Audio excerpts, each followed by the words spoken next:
నాకు అండగా నిలబడిన ముస్లిం మైనార్టీ హక్కుల నాయకుడు షుబ్లీ గారికి మరియు సమత సైనిక దళ వారికి, అలాగే విశ్వ నాయకుడికి, దళిత మొత్తం పౌరశక్తి హక్కుల నాయకులందరికీ, అలాగే మా లాయర్ గారికి అందరికీ కూడా నేను నా విడుదలకి, నా కుటుంబానికి అందరికీ అండగా ఉంది ఎంతగానో మాకు చాలా ఎంతో చేసినారు మా కుటుంబం కోసం. వాళ్ళందరికీ నేను కృతజ్ఞతలు తెలియజేస్తున్నాను. అలాగే నా బెయిల్ మంజూరు చేసిన హైకోర్టు వారికి, అలాగే మీడియా సోదరులు కూడా నాకు ఎంతగానో అండగా నిలబడ్డారు. వాళ్ళకు కూడా నేను ప్రత్యేకమైన కృతజ్ఞతలు తెలియజేస్తాను. అలాగే జైల్లో కూడా నేను ఎటువంటి క్లిష్ట పరిస్థితుల్లో కూడా నేను చదువుకుని డిగ్రీ చేస్తున్నాను. తర్వాత కూడా బయటకు వచ్చాను కూడా చదువుని కొనసాగిస్తాను.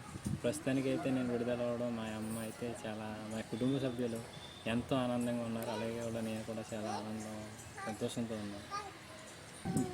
అయితే నా కుటుంబం నా మీద చాలా ఆధారపడి ఉంటే వాళ్ళకి నేను ఎంతగానో వాళ్ళకి